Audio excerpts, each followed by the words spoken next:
Vamos a iniciar con nuestro primer bloque del análisis el día de hoy. Presentamos este segundo análisis que busca dar continuidad a lo platicado el mes pasado sobre los desafíos y esperanzas de este 2023, que es año electoral, como bien sabemos. Recordemos que Frank Larue nos hizo énfasis en algunos de los pactos que en la historia de Guatemala se han dado entre las élites para no permitir transformaciones profundas a las estructuras desiguales e injustas sobre las que se han construido las relaciones de poder en nuestro país.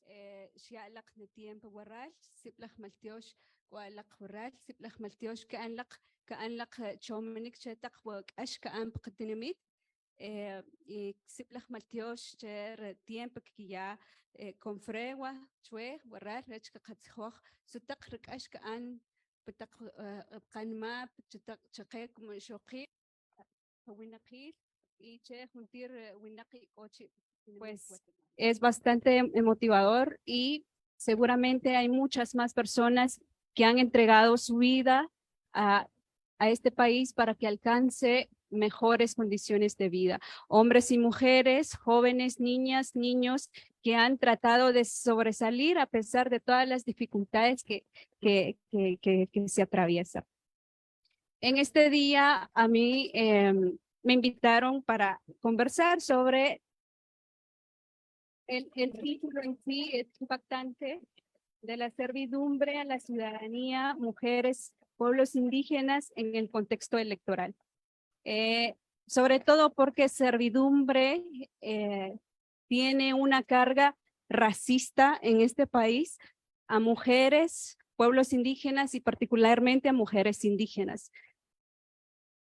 La situación desde la firma de los acuerdos de paz se pensó que se iba a poder transitar hacia un país más justo en la pensada y anhelada democracia, pero casi a los 27 años después vemos que eso no ha sido, no ha funcionado. ¿Pero por qué? Porque y justamente acá el padre nos hacía la pregunta, ¿quiénes votan?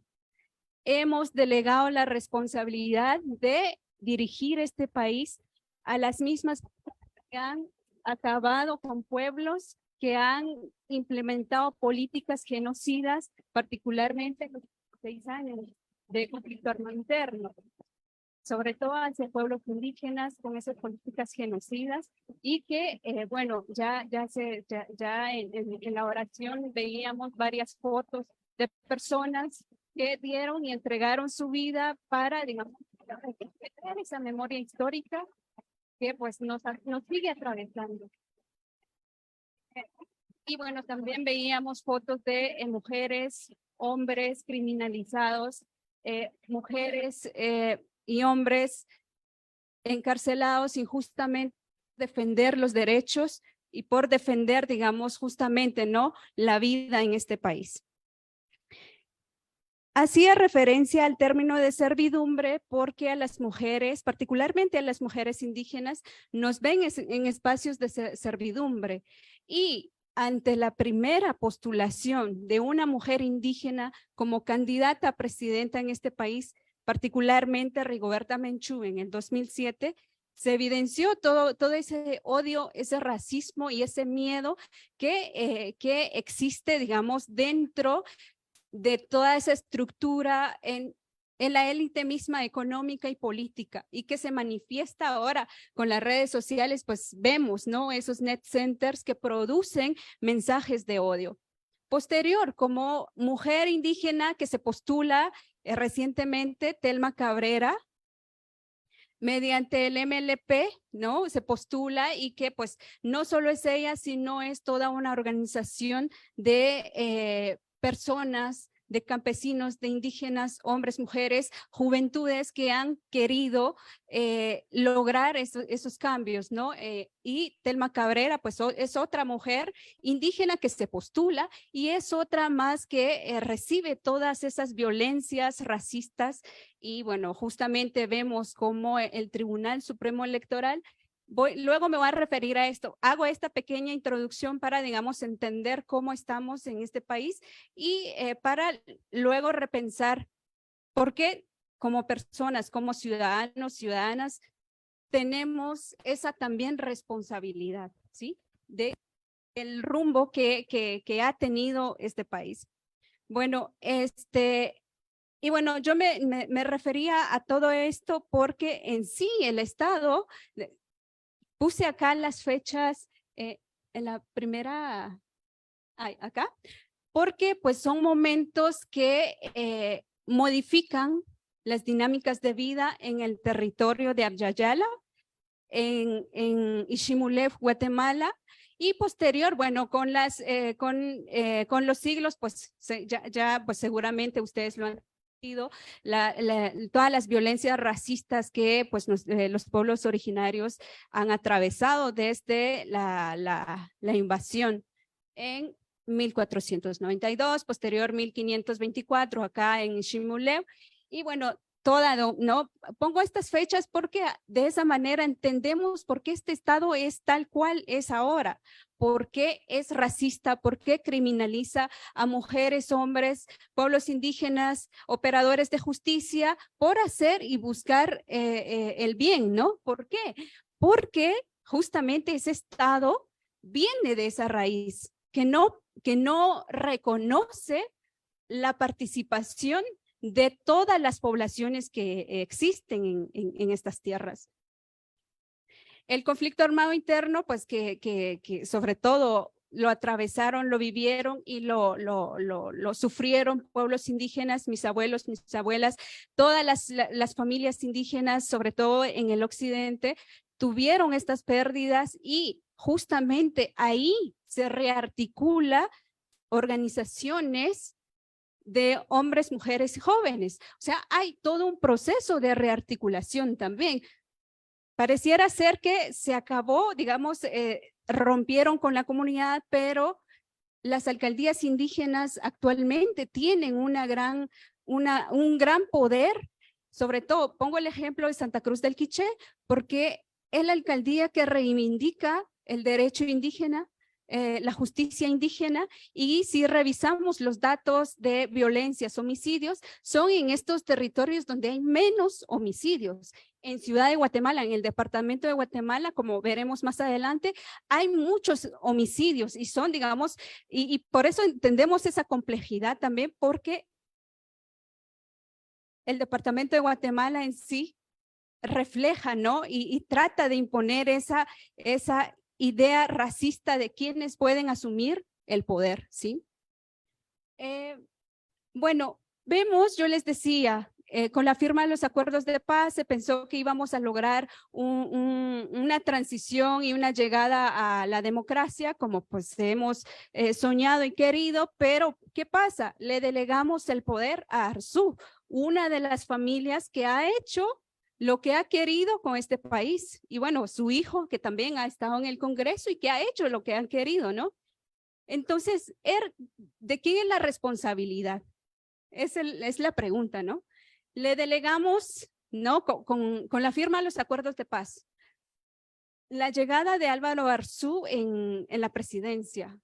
Y bueno, supuestamente la democratización, pero lo que pasó fue la privatización de varios bienes y servicios de Guatemala, ¿sí? Y bueno, reflejada la consulta popular también de 1999, donde se pedía, ¿no? Reformar esa constitución, cumplir los acuerdos de paz, resaltar y reconocer a los pueblos indígenas también como parte de la población de este país, pero no hubo una propaganda de miedo. ¿Cómo se hace actualmente contra partidos políticos que han emergido desde la organización comunitaria y local? Entonces, tenemos antecedentes relativamente recientes y no es posible que constantemente caigamos en esto, caigamos en el miedo porque pues hay un imaginario, hay una construcción en el pensamiento de que mujeres, de que indígenas no pueden estar en el poder, ¿sí? Esa es la construcción que se ha tenido a lo largo de estos siglos, particularmente desde esas décadas de pues, firma de los acuerdos de paz. Yo coloco transición fallida, falsa a la democracia, porque en realidad no vivimos en una democracia. Vemos cuánto silenciamiento, cuánta persecución a personas que han hecho, digamos, aportes importantes a la justicia, a la educación, a la defensa de los territorios, a la madre tierra. Vemos entonces que no ha habido una transición a la democracia. Perdonen si pues no es la palabra o el término correcto, pero pienso que pues es una falsa transición a la democracia, ¿sí? ¿Podemos avanzar? Gracias. ¿Por qué digo una falsa? Porque veamos todos los despojos. Vimos que con la llegada de Arzú se modifica la ley de minerías, donde antes de la firma de los acuerdos de paz, posterior, ¿no? Antes se pagaba 6 a 7% de regalías y él lo dejó al 1%. O sea, no es nada democrático. Se venía con todo, se venía a imponer, digamos, políticas neoliberales, capitalistas, para despojar, expropiar lo que pues quedaba de los pueblos y de los territorios, ¿sí? Y pues evidenciamos, vemos todas esas luchas que hermanos, hermanas han hecho en torno a los territorios, perdón que me volteé, en torno a la defensa de los territorios. Coloco acá ciertas, digamos, algunas ideas porque, bueno, por el tiempo no da para enlistar todas las desgracias que se ha generado a partir de haberle cedido el poder a personas como Arzú, a esas familias que se han mantenido en el poder, ¿sí? Y que si bien hay un multipartidismo en nuestro país, pero ese multipartidismo es estratégico, ¿sí? Son creados justamente para que otros partidos críticos del pueblo, populares, no lleguen al poder. Así que pues seamos muy conscientes y críticos de nuestra responsabilidad para poder, digamos, reorientar o para fundar un nuevo Estado. Coloco esto acá. Yamatei, justo cuando asume el gobierno, lo que hizo fue implementar estados de sitios. No sé si se recuerdan, en el 2020, en San Juan Zacatepeques, en Misco, Villanueva. Esa su política de represión ya era muy evidente. Y en pandemia esa política siguió. Con la caravana, justo la primera caravana en pandemia, también se evidenció. Este país replica las mismas políticas de represión, de racismo hacia migrantes que aplica y replica Estados Unidos. Lo hace México con Guatemala, Guatemala lo hace con el resto de países, con el resto de hermanos países centroamericanos. Entonces, el primer año de gobierno de Yamatei fue eso, fue de decir aquí, con la imposición del supuesto orden, es que pues no, la población tenga miedo, ¿sí? Que no se manifieste, que no defienda sus territorios, que no tenga voz. Esa fue como, no sé si fue mensaje, pero pues creo que siempre han habido mensajes y nos ha costado entender, ¿no? De que pues estas personas realmente no buscan la democracia en este país, ¿sí? Coloco, bueno, estos datos sobre Huehuetenango, San Marcos, Quiché, porque, bueno, hay varios departamentos donde hay mucha población migrante, pero particularmente departamentos donde hay gran parte de pueblos indígenas y que justamente, según en este informe del 2021, Huehuetenango, San Marcos y el Quiché son departamentos donde pues hay bastantes, digamos, retornados, migrantes retornados, o sea que constantemente migran y vuelven, ¿no? Y eso, bueno, eso no es nuevo y lo sabemos y es triste porque pareciera ser que todas estas dinámicas y estas rupturas de comunidades pareciera ser como normalizadas ahora, ¿no? Ya no nos sensibilizamos al ver todos estos datos porque pareciera ser que se rompió desde estas políticas de genocidio, la sensibilidad social, la sensibilidad humana, la hermandad. Y bueno, Guatemala también conforma parte del Triángulo Norte junto con El Salvador y Honduras. Y bueno, se recordarán ustedes todas las caravanas que han ido hacia México, algunas personas que se han quedado acá en el país buscando alternativas porque en sus países pues no tienen, digamos, estas condiciones de vida esperada. A ver, la mayor parte de, dice, acá también quería resaltar, ¿sí? En los departamentos donde pues hay mucha explotación de la tierra por hidroeléctricas, por mineras, son territorios donde hay mucha resistencia, pero es donde también hay criminalización. Vimos, bueno, me dio muchísimo gusto que pues en la presentación de la oración hayan fotografías de personas, hermanas indígenas, hermanos indígenas que han defendido el territorio y que pues se tenga presente, ¿no? Eso. En este país, si bien hay una política de criminalización, de odio, de racismo, hay una resistencia fuerte también, ¿sí? Pero digamos, la situación acá, cómo nos articulamos, cómo logramos tejer en una propuesta donde nuestras necesidades se vean, se reflejen y que pues obviamente que se respeten, ¿no? Es interesante, bueno, revisar estos datos. Yo no coloqué tantos datos por el tiempo y bueno, por también no cargar tanto la diapositiva, pero revisar los datos, por ejemplo, donde se concentran hidroeléctricas, por ejemplo, en las Verapaces, es donde mucha población no tiene acceso a energía eléctrica. O sea, es bastante injusto, desigual, que aparte de que pues les estén robando, perdón, puse mi alarma y ya me está sonando. Ah, bueno, está bien. Donde pues sean quienes no tengan energía eléctrica o si tienen, es bastante elevado comparado a lo que pagamos acá en Ciudad de Guatemala. Bueno, ya no voy a repetir esto, lo de la criminalización. Vi también, pues, aplaudo mucho, ¿no? Que se a todas las personas, por ejemplo, a Virginia La Parra, que está presa y que está sufriendo quebrantos de salud y pues es bastante triste ver que por hacer, digamos, por hacer éticamente su trabajo, por contribuir a que este país logre tener un rumbo, sea encarcelada, criminalizada, silenciada, ¿no? Y bueno, a otras y a todas los hermanos indígenas que pues han resistido desde sus espacios.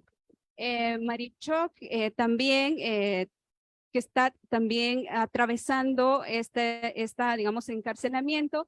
Ramiro Choc, quien descansa en paz, también fue víctima del encarcelamiento. Y bueno, vemos a Bernardo Cal también haber sufrido lo mismo. ¿Qué nos dice esta transición a la democracia? En realidad no estamos siquiera en la transición a la democracia. Tenemos normas, leyes, pero que los gobiernos no respetan. Utilizan la justicia como mecanismo de represión, como mecanismo de silenciamiento. Y bueno, ante esto, como les decía, hay una organización fuerte que poblaciones, sobre todo poblaciones indígenas.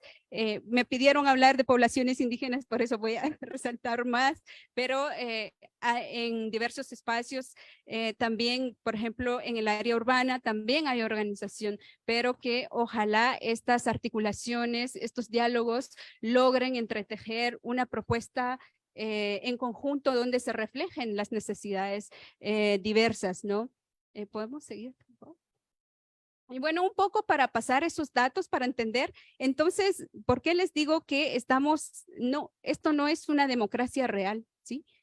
Veamos, en el índice global de impunidad del año 2020, realizada por la Universidad de Américas de Puebla, resalta que Guatemala se posicionó en el puesto 59 de 69, peores países.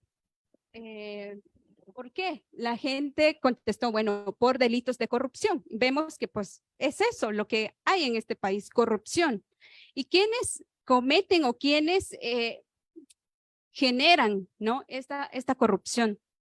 La misma gente que queda en el poder, la élite económica y bueno, todos esos poderes paralelos insertos en el Estado, ¿sí?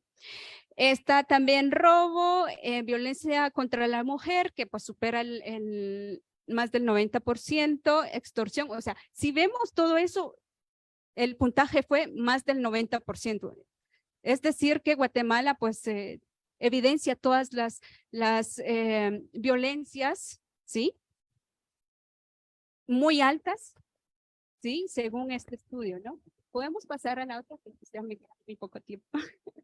Bueno, la situación de mujer y niñez en Guatemala, esto pues del Observatorio de las Mujeres del Ministerio Público. Estos son los datos que arrojan. En 2020, si ustedes ven, solo veamos en el primer cuadro, 45.996 víctimas de delitos en contra de las mujeres y niñez.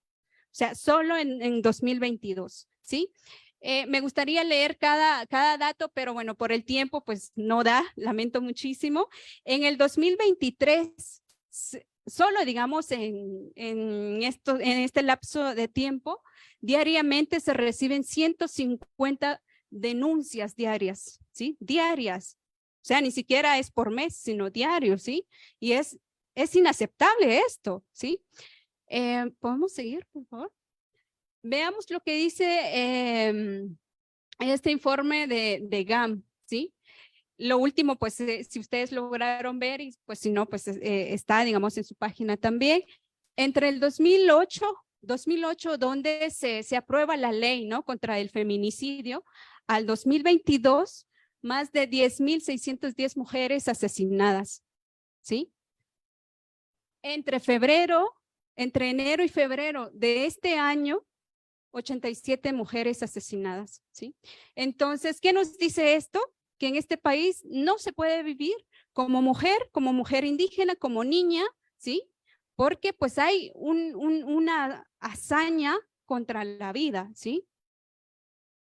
Homicidios en Guatemala, según datos de la PNC, recabado por 100. Si ustedes ven, acá yo les decía, sí, por ejemplo, el departamento de Guatemala concentra la mayor parte de homicidios. Si ustedes ven, solo en enero 2022, 126 homicidios. En enero 2023, 122. O sea, hay, digamos, aproximadamente cada mes mueren más de 100 personas, ¿sí? En este país. Si vemos estos datos y pensamos, digamos, en cada mes, si fuera, digamos, regular, pero seguramente en otros meses son más altos que estos, ¿no? La situación y condición de población en Guatemala, así a grandes rasgos, solo veamos cuánto se invierte, por ejemplo, cuánto invirtió el gobierno de Guatemala en niñez y adolescencia. En 2020, por cada niño, niña, adolescente invirtió 9.50. ¿Y cuánto es el salario de los diputados y las diputadas, por ejemplo? O sea, vemos entonces desproporciones increíbles. ¿Quiénes les delegamos ese poder? Somos la población. ¿Y por qué la población recibe una miseria? ¿Sí? ¿Cuánto invierte en pueblos indígenas, por ejemplo? A ver, no sé si lo puse por acá. Pero, bueno, no lo puse, pero pueblos indígenas aproximadamente 3.50 quetzales por cada indígena. Mestizo, 6 quetzales, o sea, hay diferencia, ¿no? En gasto público, me refiero a gasto público, salud, educación y vivienda, ¿no?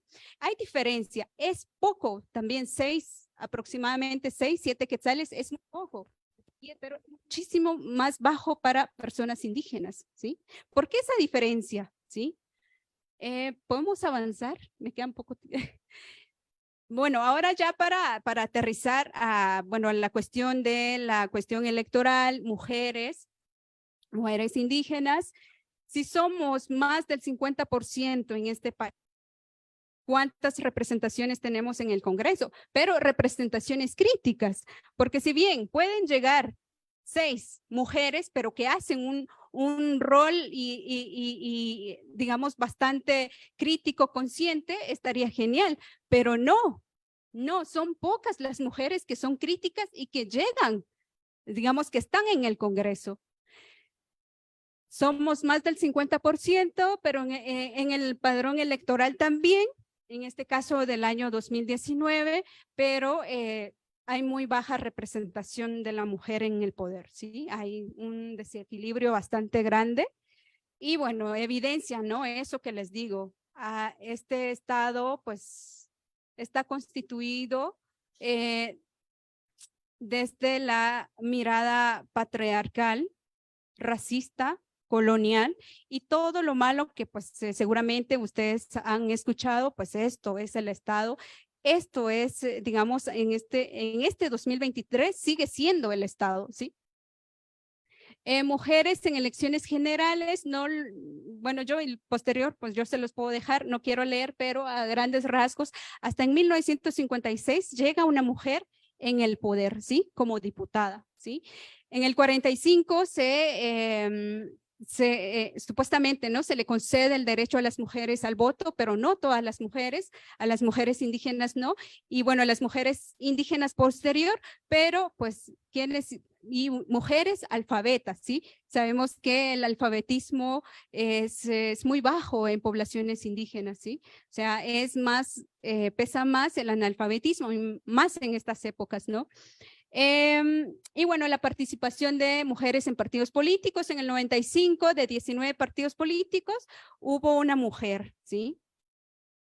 En el 2017, de 14 binomios, pues se postularon 2 mujeres, Rigoberta Menchú y Walda Elena Barrios como pues vicepresidenta de URNG, Maíz.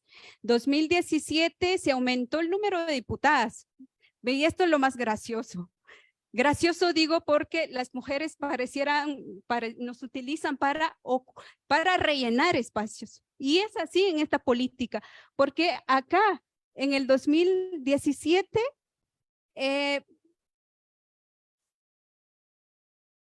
se incrementa el número de mujeres diputadas porque algunos diputados tenían delitos imputados, no pudieron asumir y bueno, se coloca a la mujer, ¿sí? No porque hayan sido elegidas, digamos, popularmente, sino porque, bueno, ya no hubo de otra, creo, para estos partidos políticos, ¿sí?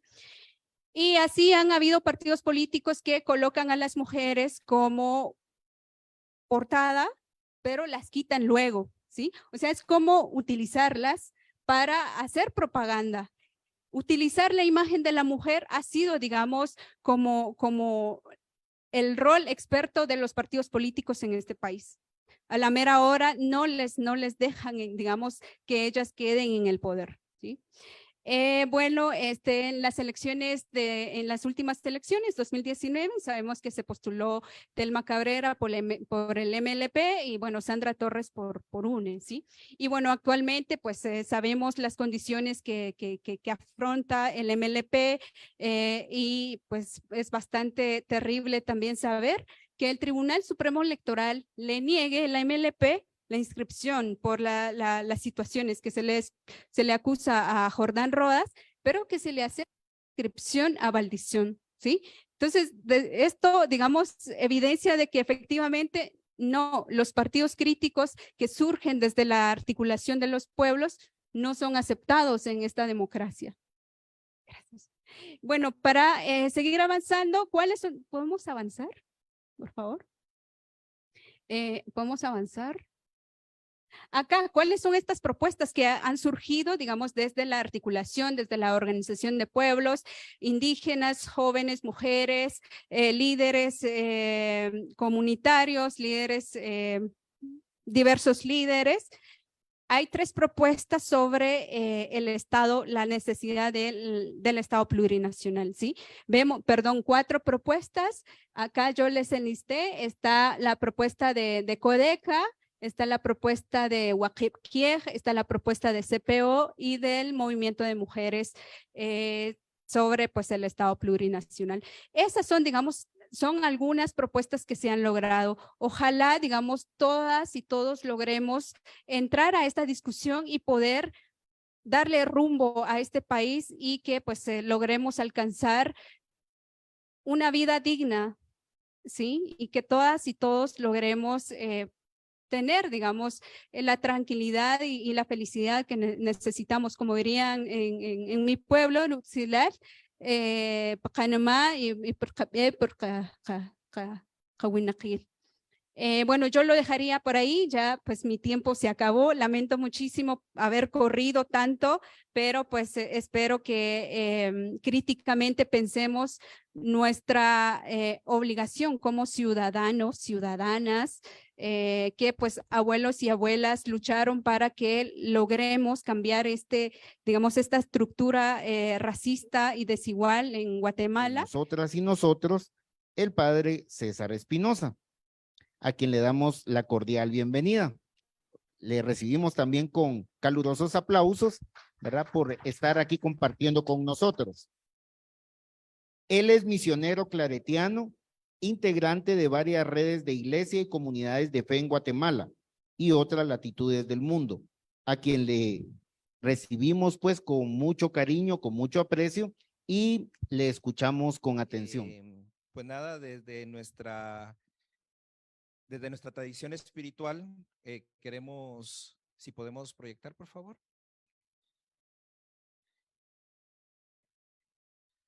Desde la tradición espiritual cristiana, quiero que ahora tratemos de dar sentido a las palabras de Rosaura. Ahí está esa imagen, ¿verdad? Hermosa, de que hay otras formas de votar, hay otras formas de elegir. Los pueblos originarios en Guatemala tienen otras maneras que podría. La tradición espiritual cristiana, quiero que ahora tratemos de dar sentido a las palabras de Rosaura. Ahí está esa imagen, ¿verdad? Hermosa, de que hay otras formas de votar, hay otras formas de elegir. Los pueblos originarios en Guatemala tienen otras maneras que podríamos aprender de su forma de organización, de sus formas de entender la comunidad y el bien común. Entonces quise poner esa imagen ahí para que desde el inicio podamos plantearnos, ¿verdad? Nuevos horizontes. Desde la servidumbre a la ciudadanía, muy sugerente este título y muy desafiante también. Mujeres y pueblos indígenas en el contexto electoral. Vamos a la siguiente, por favor. Fíjense que hubo un momento que le plantearon una pregunta a Jesús sobre una relación de dominación entre el hombre y la mujer, donde si era lícito al hombre despedir a la mujer por cualquier motivo. Y Jesús le dice, miren, en el principio, en el origen, no era así. Y se remite al texto, al segundo texto de la creación. Yo quiero hablar del primer texto de la creación que aparece en el libro sagrado de la religión cristiana, la Biblia, en el Antiguo Testamento, en el Génesis. Ahí hay un relato de que representa a los primeros seres humanos, los originarios, ¿verdad? El libro de los orígenes.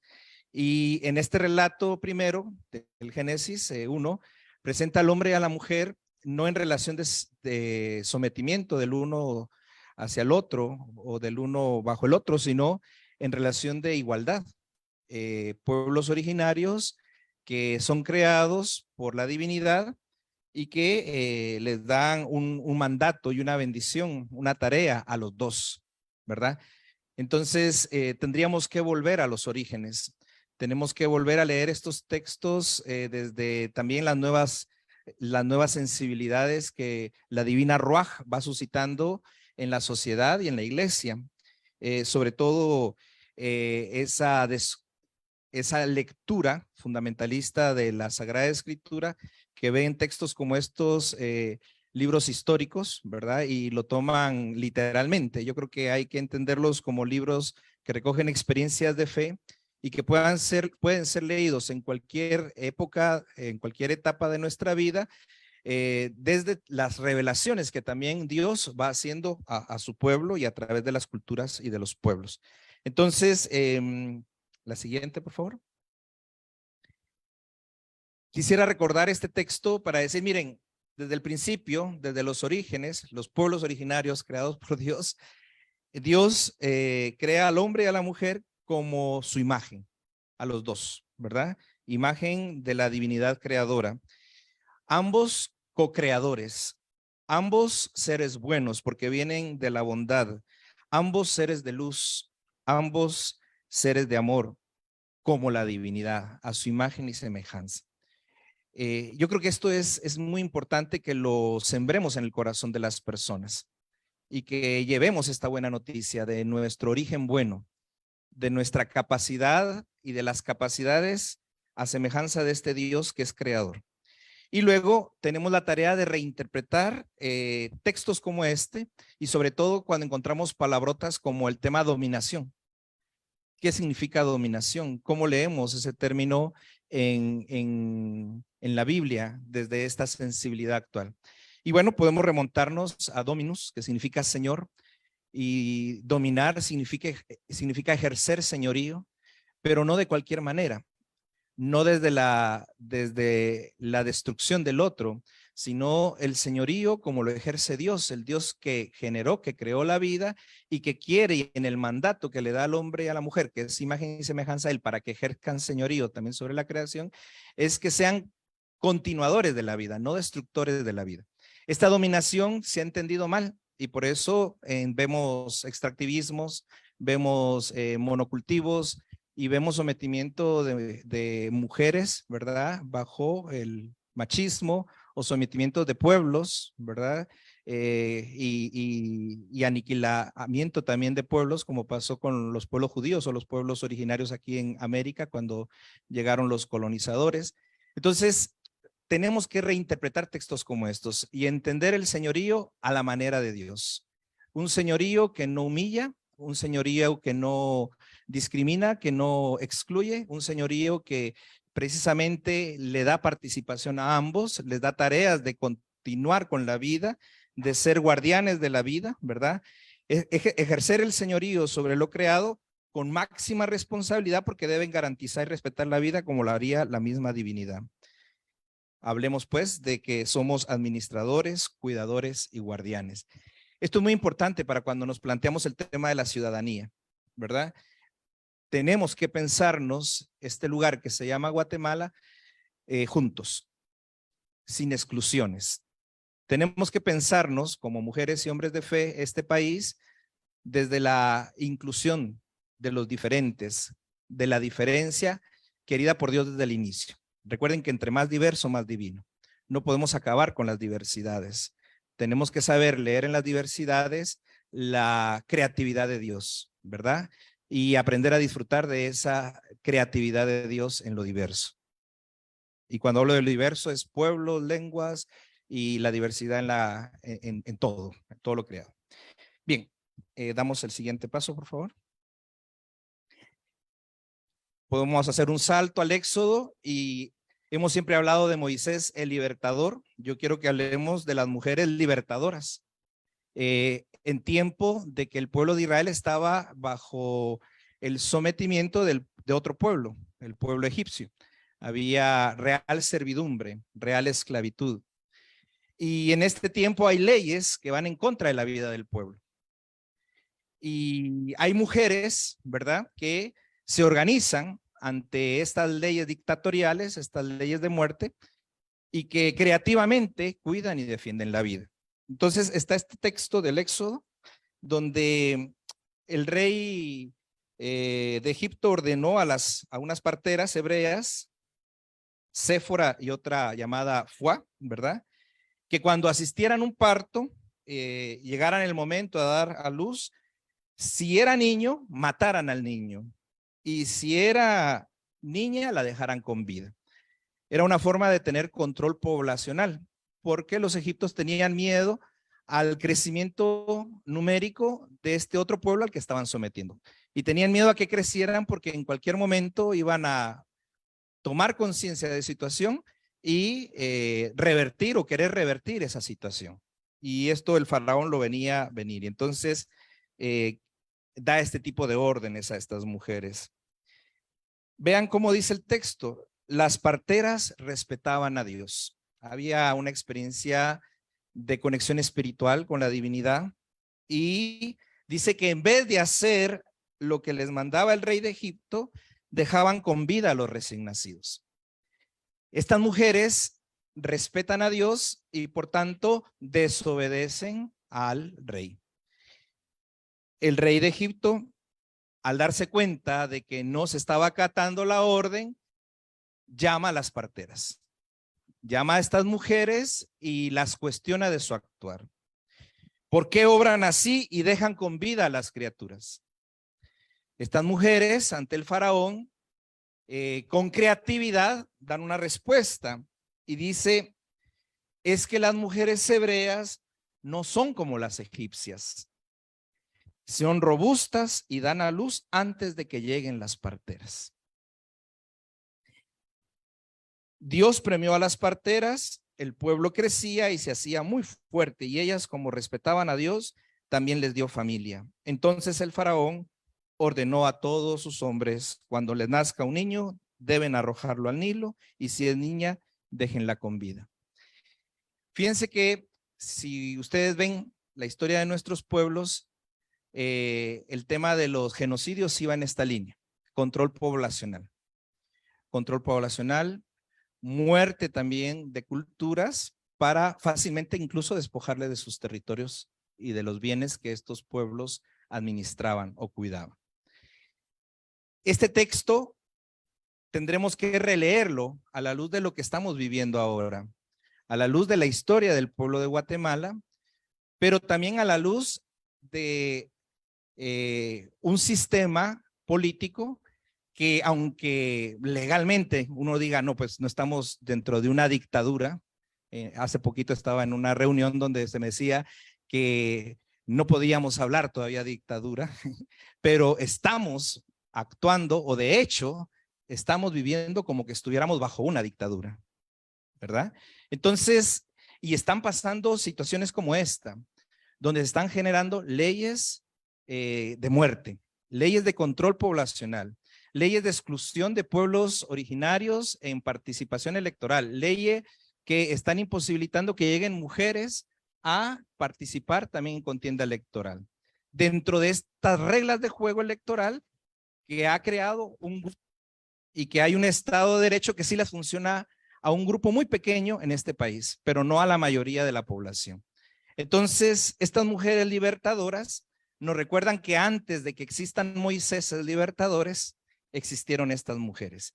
Y sin la creatividad, sin la valentía, sin la obediencia a sus principios más profundos ligados a su dimensión espiritual, no hubiese sido posible la defensa de la vida, ni hubiese sido posible el que tuviéramos después a este que llamamos Moisés. Bueno, aquí les dejo estas libertadoras. Hay otras libertadoras que son la hermana de Moisés, e incluso hay otra mujer que es del mismo sistema, o sea, es la hija del faraón. Y esto es interesante también porque siempre hay pequeñas fracturas dentro de los poderes establecidos o entre los imperios que se imponen, siempre van a haber pequeñas rendijas o pequeñas grietas donde va a florecer la vida, como lo fue esta otra mujer, hija del faraón, que acoge en su casa a aquel niño que, según la ley, tenía que haber muerto ahogado en el río, pero que en alianza con egipcias y en alianza mujeres egipcias con mujeres hebreas, no permiten la muerte de este niño. Esto creo que es bien interesante también, el tema de alianzas entre culturas, entre pueblos, que incluso dentro de esta cultura dominante que ha generado estas leyes de muerte y destrucción. Dentro de este mismo pueblo, ¿verdad? Hay mujeres solidarias, mujeres sensibles, que tenemos que también saber reconocer y aliarnos a ellas. Entonces, ahí tenemos algunas claves para cerrar esta primera parte de mi ponencia. Objeción de conciencia. Vienen tiempos, hermanas, de aprender a lo que es la objeción de conciencia. La objeción de conciencia es cuando yo le digo no a una ley que va en contra de mis principios y mis valores. Aunque sea muy legal, no todas las leyes son legales. Ya estábamos hablando en estos días en la Comisión de Migración cómo quieren hacer una ley para el control también de las personas migrantes en nuestro país. Pues nos tocará cerrar las casas del migrante si esa ley, al parecer, va a ser aprobada, pero nos tocará empezar a generar hospitalidad, hospitalidades, ya no en casas concretas, sino en muchas casas, y tendremos que ser desobedientes, pero no podemos parar con la tarea de misericordia, de hospitalidad a los migrantes, porque haya una ley que quiere tener el control y quiere manejar esos datos y quiere poner en servidumbre las casas de los migrantes llevadas por religiosos al servicio de un Estado que no piensa en favor de los migrantes. Objeción de conciencia, por poner un caso con el tema de los migrantes, pero también tendremos que pensarnos muchas otras acciones que tendrán que ir en contra de estas leyes que no favorecen la vida de nuestro pueblo y de los pueblos aquí en Guatemala. Desobediencia civil. Por tanto, esta objeción de conciencia nos va a tener que llevar a desobediencias reales, desobediencia civil, ante leyes y gobernantes que no representan la voluntad ni la vida del pueblo y de los pueblos en Guatemala, ni de las mujeres ni de los jóvenes. Y tendremos que ser muy creativos para esta desobediencia civil y tendremos que ser muy fieles también en las alianzas y tendremos que tener capacidad de aliarnos con otras y otros que están sintiendo y viendo lo que nosotros estamos experimentando. Entonces tendremos que ir reconociendo el valor de la vida como un valor común a todas las espiritualidades y a todos los pueblos, sobre cualquier ley de muerte. Y cuando digo ley de muerte, leyes de exclusión, ¿verdad? De todo tipo. Y leyes racistas, y leyes que discriminan, y leyes machistas. Tenemos que potenciar el tema de la sororidad. Esa empatía que tiene que existir entre mujeres diversas, de diversos pueblos. Esa empatía para tejer redes de vida. Esa empatía para reconocer las organizaciones y las instituciones que precisamente están construyendo lo alternativo en medio de este sistema que, créanme, con la resistencia de todos los que estamos aquí, se está desboronando. Y esa es nuestra esperanza, de que esto que estamos haciendo hacen que este sistema poco a poco vaya cayendo porque va a caer, ¿sí? Y la invitación a avivar la memoria histórica. Vean que aquí hay una foto en la parte de abajo donde está una mujer ixchil con sufrimiento en su corazón ante el genocida al fondo, ¿verdad? Contando no solo el despojo de la tierra, sino el despojo de la vida de sus seres queridos. Es el aniquilamiento de pueblos, de historias, de personas. No son estadísticas, son vidas con anhelos, con esperanzas, igual que los anhelos y las esperanzas de los que estamos acá. No olvidemos esto, porque si olvidamos esto, vamos a volver a votar por los hijos de los genocidas, que piensan, que sienten y que son más crueles que los mismos genocidas, o las hijas de los genocidas. Y saben a qué me refiero, ¿verdad? Entonces, yo creo que es bien importante no perder la memoria histórica, no olvidar esas lágrimas, porque cada lágrima que una de esas mujeres derramaba, Dios las contaba. Y eso lo tenemos que saber. El dolor de ese pueblo tiene que ser nuestro dolor, porque son nuestro pueblo, son nuestras hermanas, son nuestros hermanos asesinados y asesinadas. Entonces, como mujeres tenemos la tarea de avivar la memoria histórica.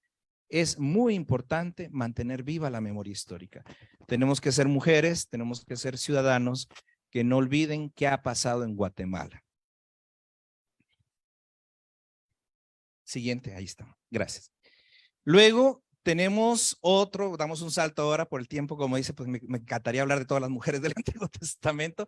El sábado, en la actividad que hubo, hablaron de muchas mujeres, las que vinieron aquí al curso del sábado, pues a lo mejor estas cosas les suenan repetidas, pero para que subrayen que si es repetido es porque es algo que vale la pena seguir profundizando.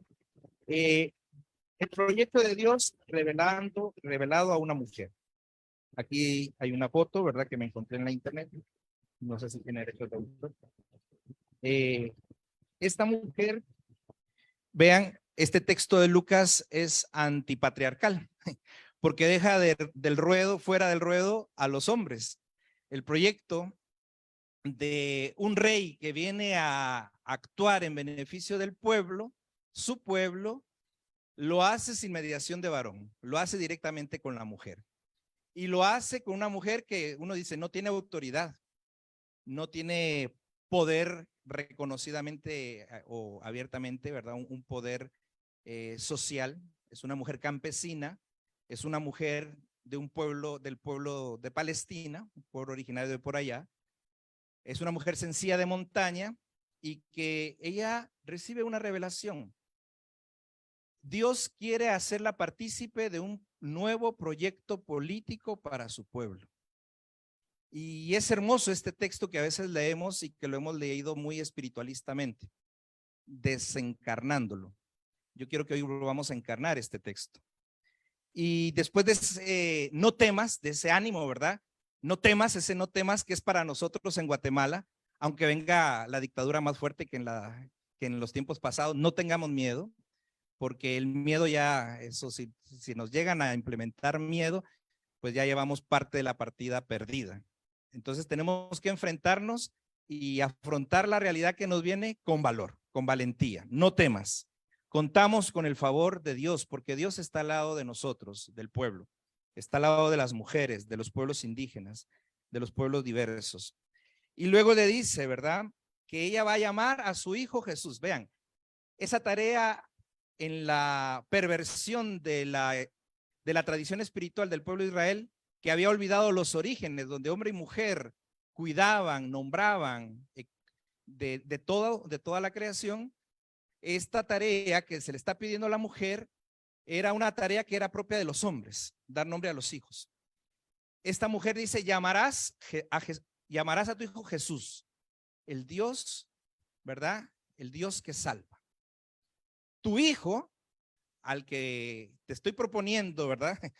Que aceptes la propuesta de educar, porque no solo es de parir, porque aquí el tema no es solo el tema del parto, de la virginidad, no, es el tema de que una mujer está recibiendo con claridad una tarea de educación, de formación, que es un proceso a mediano y a largo plazo de un personaje que va a ser buena noticia para un pueblo, y por eso le dice, el Señor Dios le dará a si tú aceptas, ¿verdad? Porque le pide su permiso, si tú aceptas educar a lo tienes que educar de tal manera que entiendas tú que va a ser el que va a continuar, ¿verdad? Con esta tradición de los reyes que quiere Dios para el pueblo, pero que son de esos reyes que ya no van a dañar al pueblo, como estaba pasando en ese momento, sino de estos reyes, ¿verdad?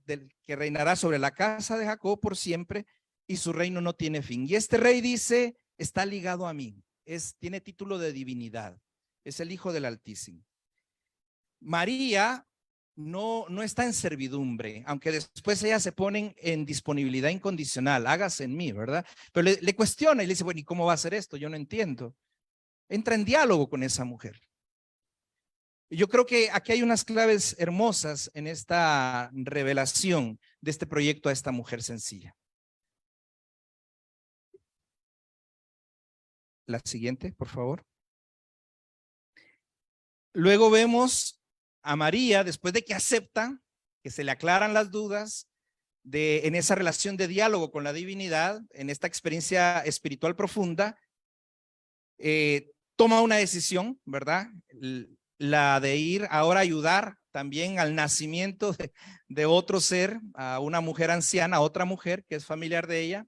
Y en ese encuentro, ella también dice otras palabras que parece, aquí uno dice, entendió el proyecto que se le reveló. Porque después ella se lo comparte a su prima Isabel. Le dice, mira, Dios se ha fijado en la humildad de esta sierva, ¿verdad? Y su misericordia con sus fieles se va a extender de generación en generación. Vienen tiempos buenos. Vean que María está hablando también un tiempo donde Palestina está siendo sometida por un imperio extranjero, Roma. Recuerden que el hijo de esta mujer, formado por ella, después es asesinado por ese mismo imperio. Porque María hizo bien su trabajo, educó bien a su hijo, lo formó bien y por eso terminó su hijo, ¿verdad? Peligroso para el sistema en la cruz.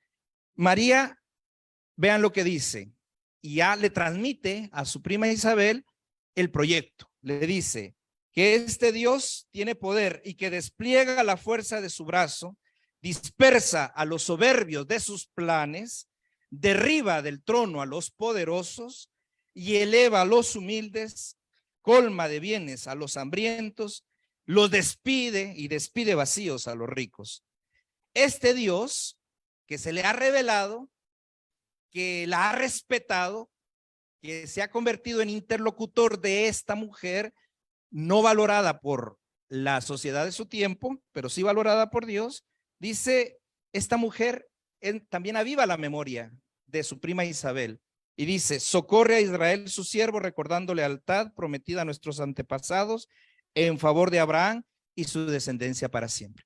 Conecta con los antepasados, con los ancestros. Conecta con todas las historias y todos los anhelos de liberación de este pueblo. Esta mujer entendió el proyecto. Y ahora, ¿qué está haciendo esta mujer que entendió el proyecto? No solo aceptó el desafío de ser la formadora de sino que además ahora está compartiendo el proyecto con otra mujer.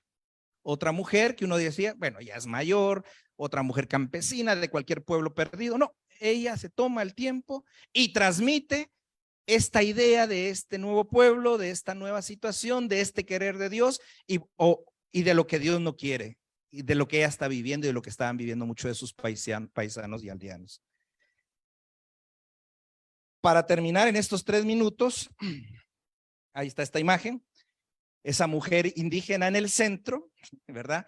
En esta experiencia de sincretismos religiosos, ¿verdad?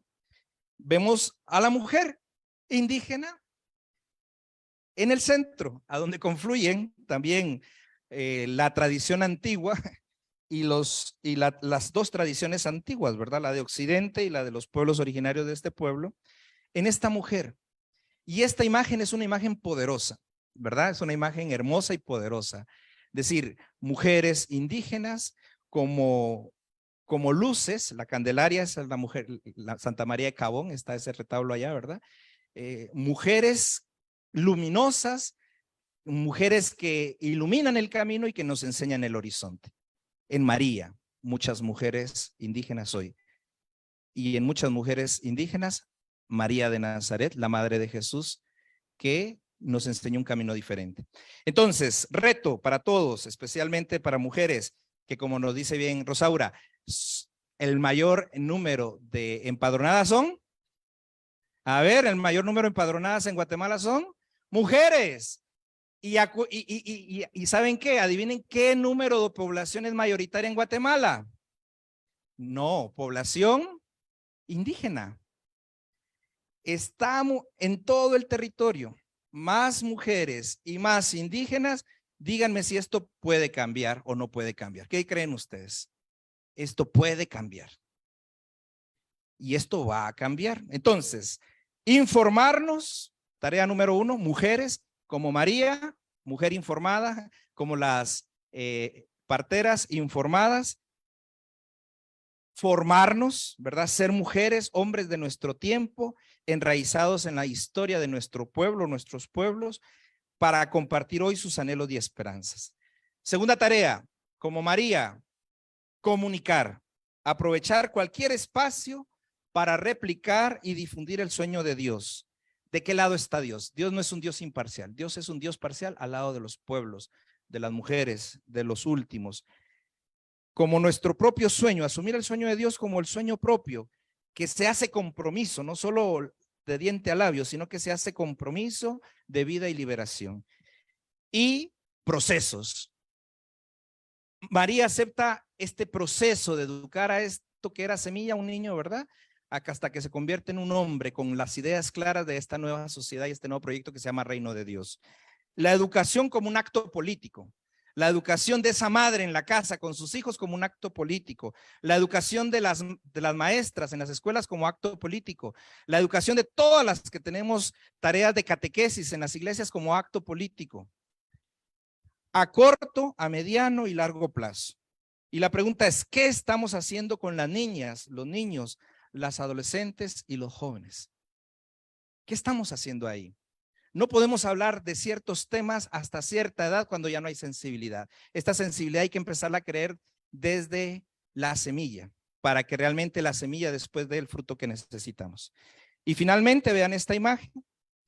Esta imagen es una manifestación de los pueblos de Cajolá, Quetzaltenango en el 92, foto de Daniel Hernández, expresando su descontento por el despojo de sus tierras.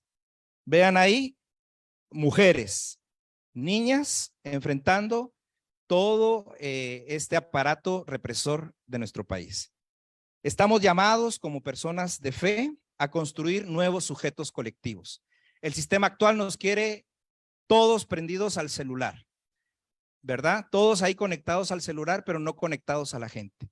Necesitamos empezar a conectarnos entre nosotros en redes, en alianzas, con empatía, sororidades nuevas y fraternidades nuevas. Mantener viva la memoria histórica. No olvidar nuestras raíces, nuestras espiritualidades, no solo es la cristiana, hay otras espiritualidades que también apuestan a la vida. Diferentes cosmovisiones, formas de organización y formas de economía diferentes que tenemos que considerar para hacer también una propuesta alternativa a este sistema que ya es disfuncional para la mayoría. Crear nuevas narrativas sobre la participación ciudadana de las mujeres, sobre la participación ciudadana de los jóvenes y sobre los pueblos originarios. Y a todas y todos los que nos están siguiendo por Zoom y por Facebook y a los que estamos aquí, continuar resistiendo hasta lograr un nuevo pacto social incluyente y justo. Muchas gracias. Voy a comenzar con un bloque de 3 que me parece que van como dirigidos especialmente a Rosaura y que tienen relación. Entonces voy a decir estas 3 preguntas que creo que se pueden responder de un solo, ¿no? La primera, sería bueno que se explicara un poco de los partidos que nacen de nuestros pueblos indígenas para entenderlos con claridad. La segunda, ante este panorama, ¿cuáles son las alternativas para ejercer nuestro voto como ciudadanos? Y la tercera, ante este contexto, ¿por qué el Tribunal Supremo Electoral no inscribe al binomio presidencial Telma Cabrera y Jordán Rodas? ¿Qué alternativas tenemos como ciudadanía en este proceso electoral? Te damos la palabra, Rosaura, para que nos puedas ayudar, ya sea a responder estas preguntas o a dejarnos más.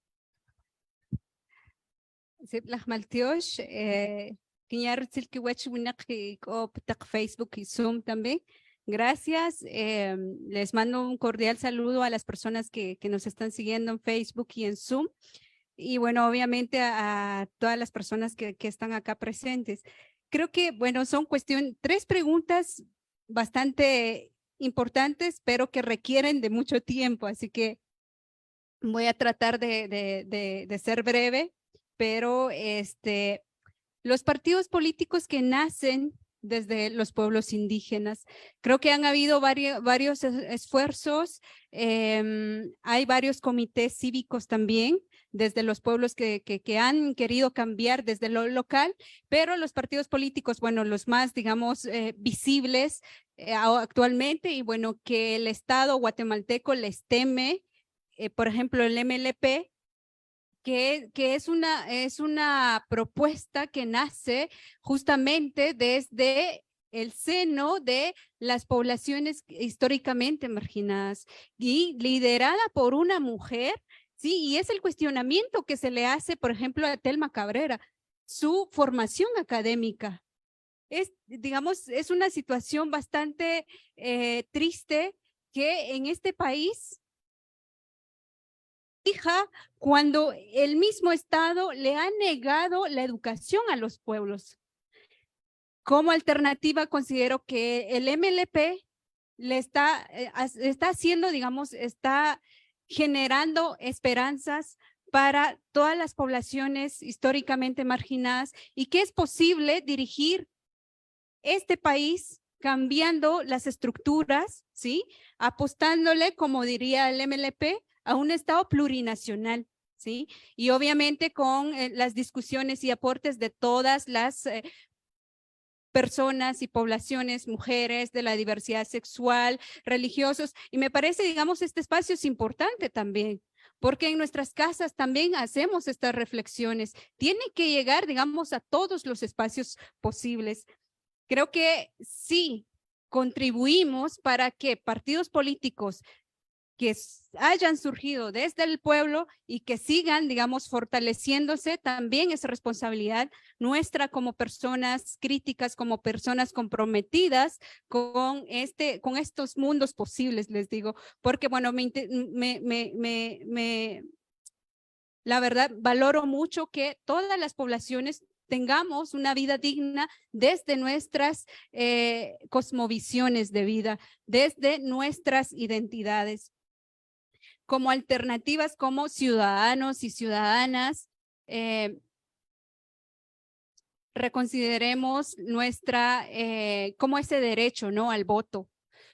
Reconsideremos, porque hemos dejado, yo les decía, el ejemplo de Álvaro Arzú desde el 96, o sea, les dejamos todo ese esfuerzo que hicieron abuelas, abuelos, madres, padres, para lograr la firma de los acuerdos de paz y se los dejamos. Bueno, yo no voté para ese entonces, pero se los dejamos a estas familias que han hecho y han destrozado al país, ¿sí? Y el Tribunal Supremo Electoral, bueno, disculpen si no logro responder a sus inquietudes, creo que es una responsabilidad de todas y todos al tener espacios de diálogo, porque seguramente muchas personas quisieran tener estos espacios. Las limitantes, no solo tiempo, situaciones económicas, de salud posiblemente, pues hacen, digamos, difícil tener, digamos, estos encuentros. Y la posibilidad de conectarnos a través de Internet también, no todas las personas tienen acceso a Internet. Entonces, creo que en estos espacios podemos reproducir estos diálogos, estos cuestionamientos también a nosotras como personas, decir, realmente les hemos dejado la responsabilidad a pocas personas para votar por ciertas personas, por ejemplo, a todos los gobiernos que hemos tenido y tenemos la disponibilidad, tenemos la posibilidad de cambiar el rumbo del país. El Tribunal Supremo Electoral, perdón, la pregunta era. Bueno, el Tribunal Supremo Electoral justamente nace a partir de esa supuestamente transición a la democracia. El Tribunal Supremo Electoral responde a esa estructura, ¿sí? Y no, o sea, no va a permitir que partidos políticos como el MLP tomen digamos, tomen esas riendas o el poder, ¿sí?, en este país. El tribunal se constituye a partir de, digamos, de esa transición. Por eso les digo, es mentira que estemos transitando a la democracia.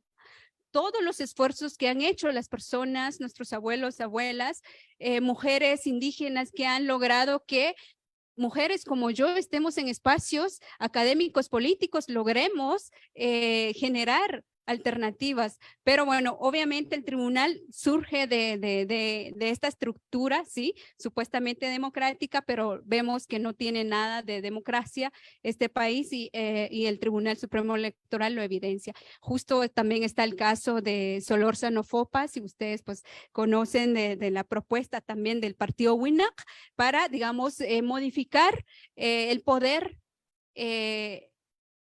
enraizado en la ciudad de Guatemala. Vemos también cómo se ensañan contra estas propuestas porque evidentemente hay un malestar y una resistencia y lucha de pueblos y bueno, es básicamente eso. Gracias. Muchas gracias, Rosaura. Sé que el tiempo siempre es un enemigo en estos espacios. Bien, para César, estas dos preguntas. ¿Cómo se está abordando el tema político en las comunidades religiosas, en los espacios religiosos? ¿Qué hace la iglesia? ¿Qué hacen las y los religiosos? ¿Qué hace Confregua ante esta situación expuesta? Sí, yo creo que el tema de la mujer es un tema que también tiene que empezar a generar crisis dentro de la iglesia. Y crisis como una propuesta de crecimiento y de maduración en el camino que el Señor nos está marcando. Creo que el tema del servicio se ha entendido como poder y como lucha de poder y por tanto como lucha de poder, entonces también como prohibición para ciertos individuos o ciertas individuas a que participen del servicio. Cuando el servicio se entiende como poder, entonces solo los hombres vamos a seguir celebrando la Eucaristía, solo los hombres vamos a seguir definiendo quiénes van a ser nuestros pastores y solo los hombres. Entonces sí tiene que esta reflexión entrar al evangelio en profundidad desde las revelaciones que la divina Ruach nos va haciendo, tiene que ir generando crisis en la iglesia real que lleve a la transformación estructural y a la organización de la misma iglesia. Si nos damos cuenta, la iglesia no solo son nuestros jerarcas, la iglesia son tantas mujeres catequistas, la iglesia son tantas religiosas, muchas religiosas en lugares donde no están llegando los varones, los sacerdotes. La iglesia son tantas mujeres ministras de la Eucaristía, son tantas mujeres que forman parte de los coros, son tantas animadoras de comunidades eclesiales de base. La iglesia son también la mayoría en la iglesia, o mejor dicho, las mujeres son la mayoría en la iglesia, las mujeres son la mayoría en la iglesia. Por tanto, así la misma propuesta, si la mayoría de mujeres que votan en este país están empadronadas y pueden hacer cambios también, todas estas mujeres tienen que empezar a cambiar su catequesis, ¿verdad? Donde nos están formando a los niños y a los jóvenes con esa nueva sensibilidad. Estas mujeres formadoras, estas mujeres que tienen sus espacios de evangelización y predicación en la iglesia doméstica llamada la familia, ¿verdad? Tienen que empezar a generar los cambios. Tienen que formar al nuevo sujeto, al nuevo varón, con esta nueva sensibilidad propia de la buena noticia que se nos está dando. Y no sin mencionar, ¿cuántos colegios son llevados por religiosas mujeres? Muchos de nuestros gobernantes, malos gobernantes, han salido de colegios católicos, no solo de mujeres, también de varones, ¿verdad? Pero también tendríamos que pensarnos eso. O sea, la mujer en la iglesia es un tema que tiene que seguirse hablando. Es un tema que se tiene que seguir profundizando con nuevas reflexiones bíblicas, nuevas reflexiones teológicas que tienen que concluir, insisto, en nuevas formas de organización y en nueva forma de entender los ministerios. Yo creo que el tema de la sinodalidad en este momento está empujando hacia ahí. Y la segunda pregunta creo que ya está respondida. No sé si... ¿Qué estaba haciendo Confregua, religiosos y religiosas ante esta situación? Esto, análisis de la realidad junto con Centinela estamos haciendo Confregua. Confregua no solo son la directiva aquí en Guatemala, Confregua son todas esas religiosas que tienen pastoral diariamente, visiteo en las casas. Ahí estamos llamados, todo con Fregua, a hacer el papel de María, de cantar ese Magnificat, esa nueva Guatemala, ese nuevo mundo, cada visita que hacemos a cada hogar, en cada catequesis. Insisto, con Fregua está haciendo muchas cosas. A veces somos de poca publicidad porque no actuamos como este mundo, pero estamos haciendo mucho trabajo silencioso y muchas religiosas están haciendo ese trabajo silencioso de acompañamiento a los migrantes, de apoyo a los niños huérfanos, de hogares de mujeres víctimas de violencia. Confregua está haciendo mucho trabajo acompañando a los pueblos originarios, acompañando las resistencias pacíficas en contra del extractivismo. Podríamos hacer, pero bueno, nosotros vida religiosa no publicamos tanto, ¿verdad? Sino que los que conocen y los que están cerca de la vida religiosa saben que intentamos estar leyendo la realidad a la luz de Dios, ¿verdad? Porque la realidad para nosotros es también palabra de Dios e intentamos dar respuestas coherentes con esa llamada que Dios nos hace. Muchas gracias, César. Bueno, este es un mensaje para ambos. A Rosaura y Padre César, felicitamos por la exposición. Nos anima a generar esperanzas desde nuestro ser de indígenas, hermanas de la Eucaristía. Ellas me parece que están en Sololá y no recuerdo en qué otros departamentos. Bien, entonces aquí para Rosaura. Es triste ver que acá en las zonas indígenas la compra de votos con amenazas y presiones es tanto el acoso por parte de los partidos tradicionales y ladinos, pero también hay una presencia muy débil de los partidos de izquierda o no hay presencia. ¿Qué podemos hacer? Saludos desde Xejuyup en San Andrés, Xecul.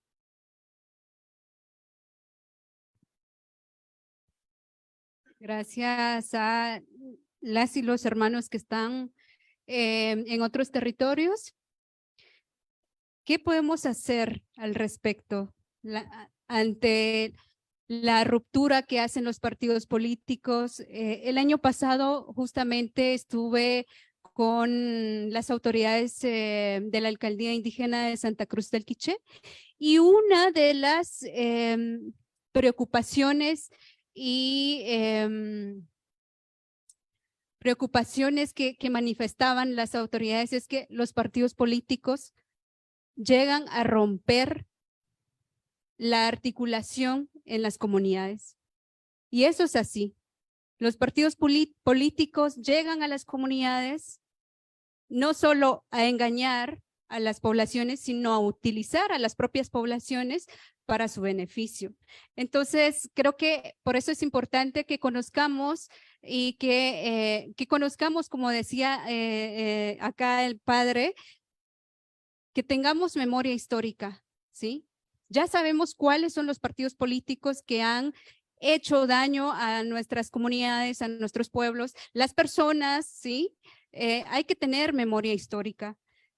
Creo que si no hay un partido político, un comité cívico en nuestras comunidades, podemos empezar a conformar y articular para generar propuestas, ¿sí? Si no hay en nuestras comunidades, veamos cómo articularnos para proponer nuestra propia propuesta o sumarnos a otras propuestas en otros territorios, ¿sí? Porque considero que es importante no atenerse a que lleguen, sino también construyamos.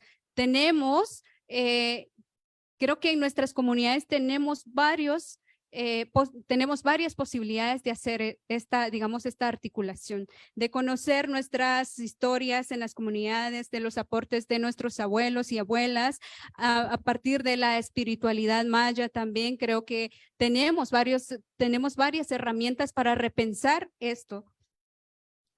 Creo que el acoso también va por ahí, ¿no? Y las violencias, el uso incluso de nuestras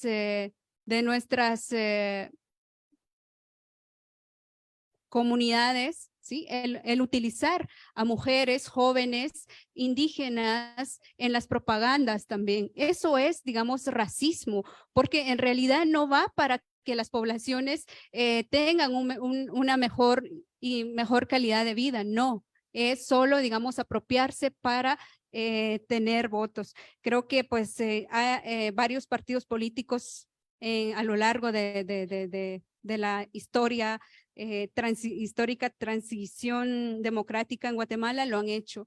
Creo que uno de los pocos partidos, yo, perdón que lo diga, pero pienso que el MLP es una buena propuesta a la que hay que acercarse, conocer el partido WINAC también, pero incluso los partidos de izquierda hacen, digamos, replican este uso de la imagen o de la buena voluntad de las comunidades. Creo que si está pasando eso, pues hay que ponerle un alto, hay que decirlo, hay que conformar nuestra propia organización para cambiar estas situaciones de despojo y de utilitarismo de nuestras comunidades. Gracias. Gracias. Aquí hay un comentario. Dice, en el Popol Vuh se nos narra cómo se revela la princesa Ixquic ante el señorío de Xibalbá. Hoy también está la mujer indígena rebelándose ante el poder de Xibalbá. Es la resiliencia de la mujer indígena en nuestro país la que nos da esperanza para florecer una Guatemala mejor. Gracias, Rosaura. Bien, y aquí una pregunta para ambos. Ya se nos va acabando el tiempo. Entonces, por si ambos quieren dar una respuesta ante esta. ¿Los movimientos de mujeres indígenas han encontrado apoyo en personas cristianas, católicas y eclesiásticos o no? O más bien han encontrado dificultades fruto del pensamiento racista en Guatemala. Si ambos quieren dar una respuesta o…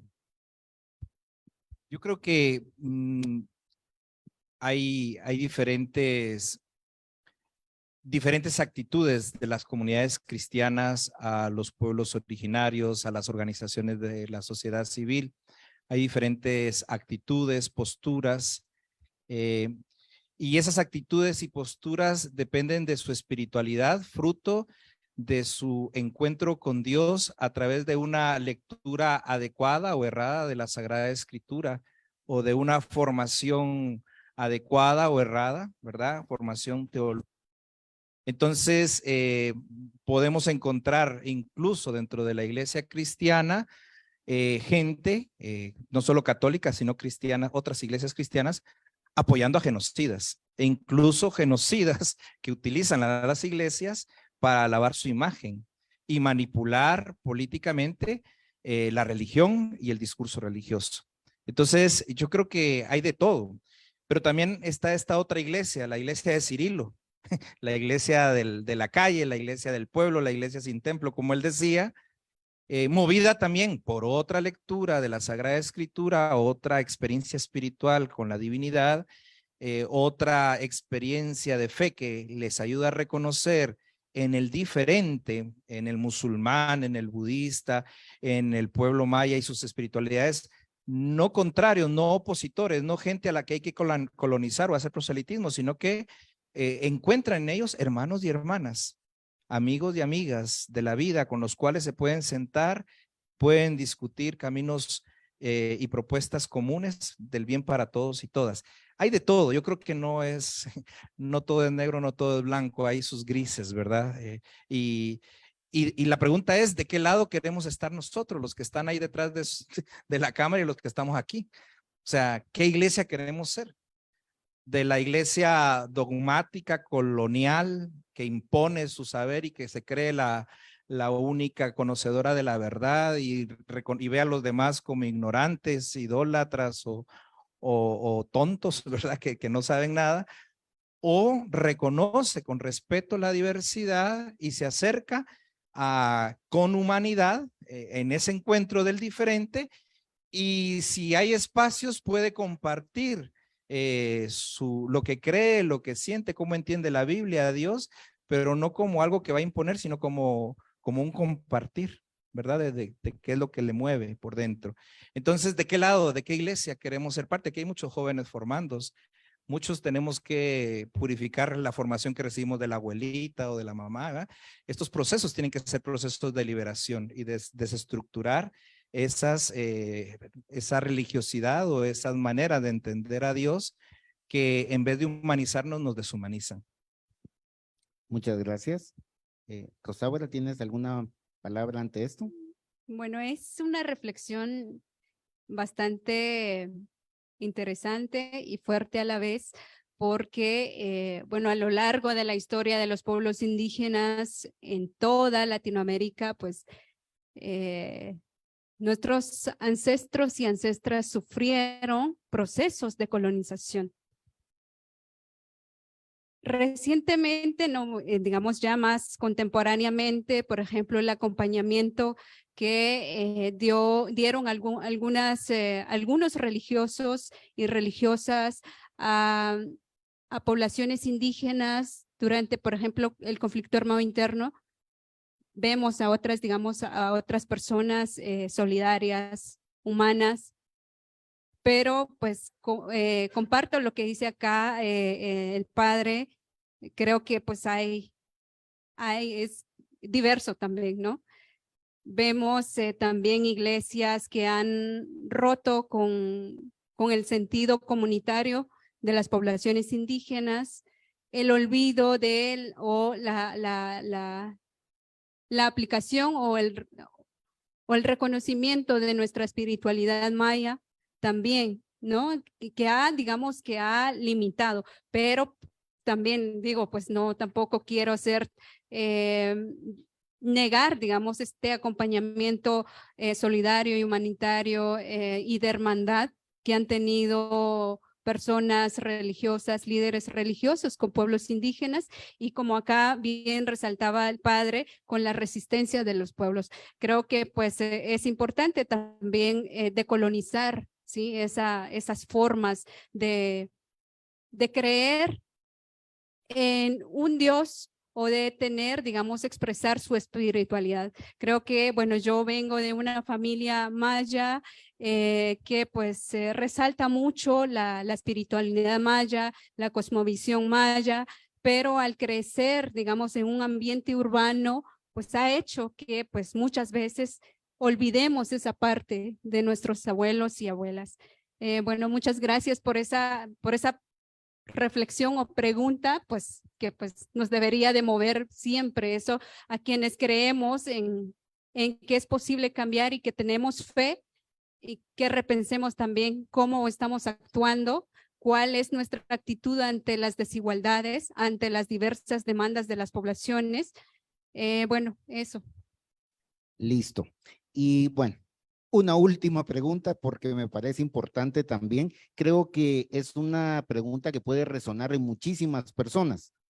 Ante lo expuesto por ustedes y el tema que nos ha convocado en este análisis de la servidumbre a la ciudadanía, mujeres y pueblos indígenas en el contexto electoral, ustedes, ¿qué partidos políticos aconsejarían tomar en cuenta como opciones para el cambio? Creo que va muy concreta la pregunta, pero me parece que está resonando en muchas personas. Sería una falta de respeto contestar esa pregunta, porque yo creo que ese es un trabajo de reflexión que cada uno tenemos que hacer. Estamos acostumbrados en Guatemala a querer las cosas masticadas y a seguir líderes sin tener pensamiento propio. Yo creo que el pensamiento propio no viene a partir de nuestra opinión, porque nos podemos equivocar, sino que nuestro pensamiento propio va a venir de informarnos, de tener memoria histórica, de dialogar con otras y otros. No por qué propuesta va a votar nuestro líder o la persona que me agrada, sino entender a profundidad la historia, de dónde venimos, en qué momento estamos, quiénes nos están gobernando, cómo lo han hecho. Eso es más complicado. Por eso sería una falta de respeto decirles a ustedes darles dar esta respuesta. Mejor contarles que a nivel de Confregua y de Centinelas y otras estamos pensando abrir espacios de formación, de discusión, de diálogo, de ver la historia, y que al final de esos procesos cada uno sea capaz de decir por quién va a votar, ¿verdad? Y dar razón de por qué va a votar por esta u otra propuesta. Entonces, yo creo que esto es importante. Yo quiero terminar, no sé si ya son las palabras finales o todavía haber momento para unas palabras finales después. No sé si Rosaura quiere bueno. responder a la pregunta. Ajá.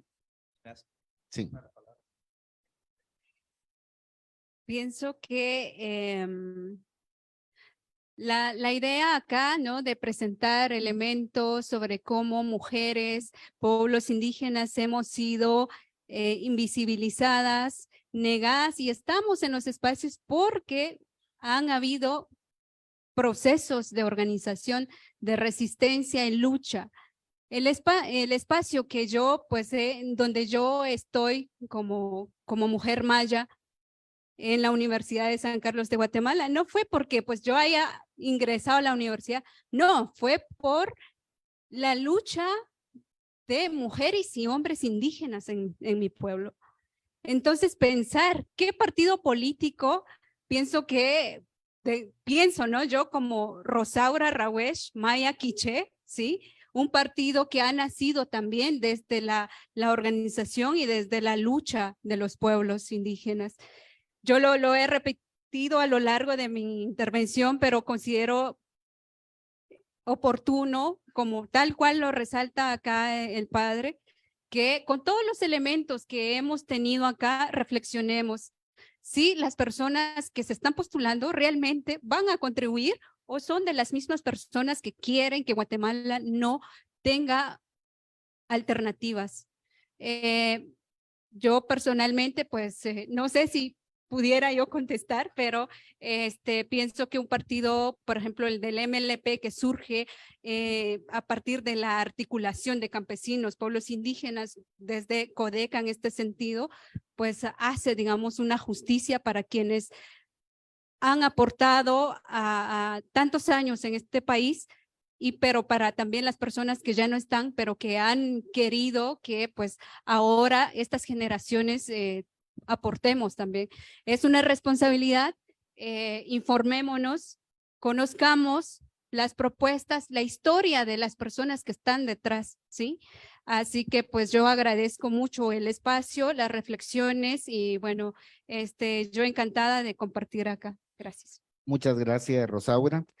También para aportar un poco, decirles que desde Confregua, junto con Centinelas y la Universidad Rafael Andívar y los jesuitas, se está trabajando en un proyecto electoral en red y se están preparando talleres, formación, material para generar pues reflexión, para tratar de incidir en la población en distintos espacios y dar más elementos, como decía Rosaura y César, para que nosotros podamos ir tomando en cuenta por dónde sí y por dónde no.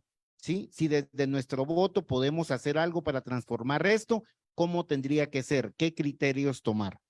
Y decirles que también nos han enviado el mensaje final del 5º Encuentro Mesoamericano de Teología India, Teología de la Sagrada Agua. Está aquí en físico, pues lo vamos a pasar a PDF para compartirlo con todas las personas que así lo deseen. Y antes de darle los avisos finales para ir cerrando este espacio y agradecer a César y a Rosaura por su presencia, por los aportes que nos han dado, por los retos, por la esperanza también que generan, ¿verdad? Rosaura siendo una mujer joven también del pueblo quiché.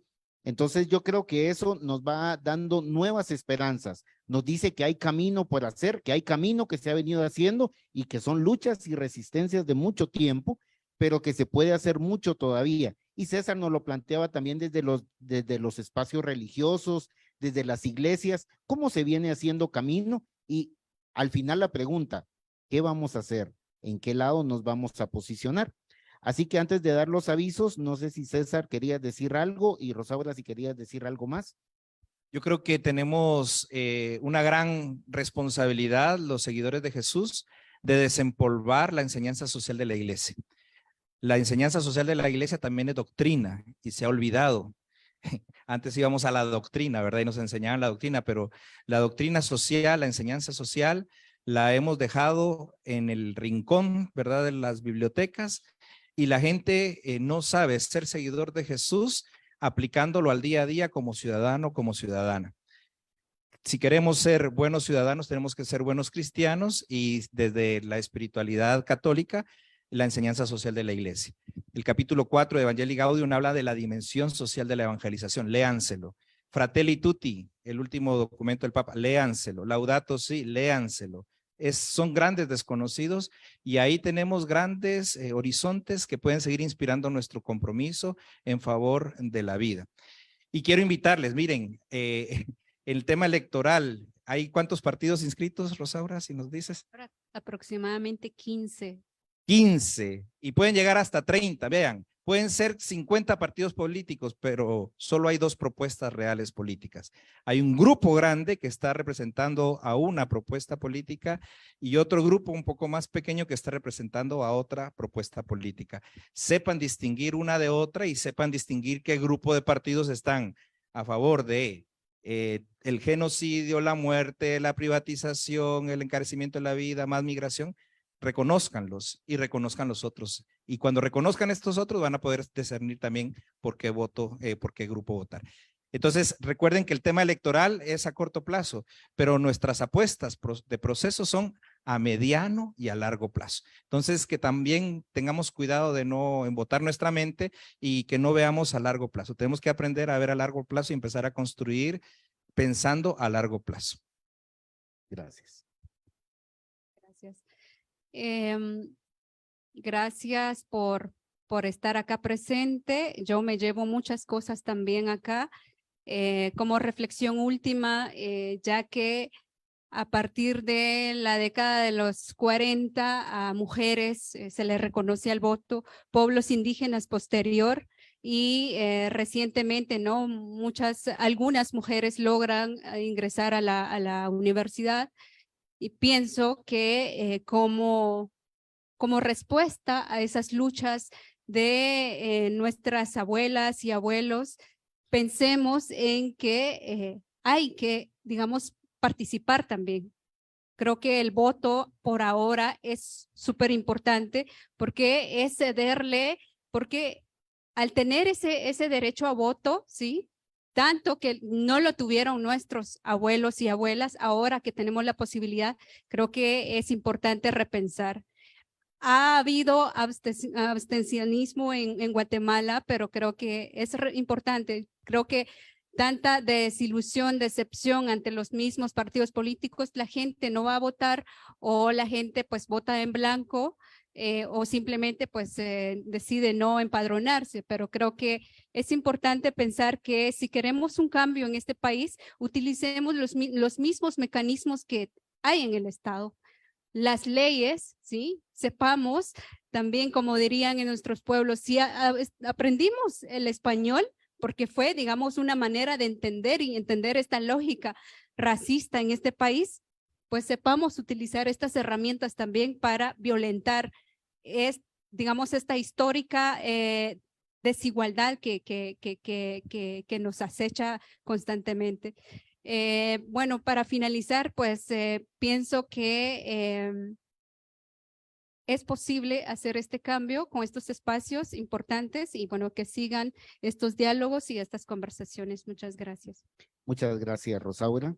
Entonces, para finalizar, 3 avisos, por favor, anótenlos. El primero es que la carta de Luz y Esperanza sale después de cada uno de los análisis de coyuntura y se envía por distintas vías electrónicas. Para quienes aún no les llega, por favor, anoten el número. Pueden solicitarlo al siguiente número vía WhatsApp: 49 64 59 59. Repito el número: 49 64 59 59. Y por allí se les hará llegar la carta de Luz y Esperanza, que va con la finalidad de poder socializar esto que hemos compartido en los análisis de coyuntura dentro de distintos espacios, distintos lugares donde nosotros compartimos con otras personas. El viernes 17 de marzo, este viernes próximo, se realizará el Vía Crucis del Migrante. El punto de reunión será frente a Catedral Metropolitana a las 8:30 am. Es importante que las congregaciones religiosas, masculinas, femeninas, se hagan presentes, acuerpando en este Vía Crucis, que tiene la intención también de generar reflexión a la población.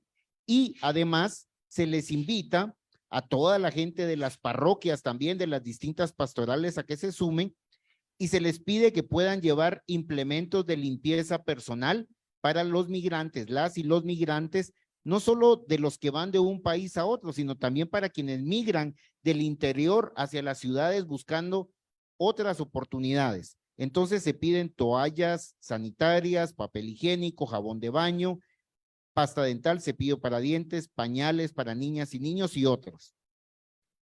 Y por último, por conmemorarse el aniversario número 43 del martirio de Monseñor Romero, la Comisión de Justicia, Paz e Integridad de la Creación está organizando una peregrinación a El Salvador los días 25 y 26 de marzo. La salida será el 25 de marzo a las 8 a.m. desde Casa Central y se regresará el 26 de marzo a las 6 p.m. aproximadamente. El transporte es de 200 quetzales por persona, ese es el costo. Para mayor información, por favor, pueden comunicarse al teléfono que les mencioné anteriormente, cualquiera de los números de Confregua. Ahí se les dará mayor información. Bien, entonces agradecemos a todas las personas presentes, agradecemos a quienes se han conectado vía Zoom, vía Facebook. Les mandamos un cordial saludo y agradecemos que estén formando también e informándose. Y les pedimos que estén pendientes para el siguiente análisis de coyuntura en el mes de abril. Así que muchísimas gracias a César, a Rosaura y pues por este espacio que hemos compartido. Solo tenemos una palabrita aquí de Marlene que nos quiere decir rápidamente. Solo es una aclaración que salimos a las 5 de la mañana el sábado y regresamos acá en las mañanitas el domingo. Ya, porque vamos por allá, vamos a visitar los diferentes espacios y entonces en la madrugada regresamos por acá. Muchas gracias por la aclaración, Marlene. Entonces,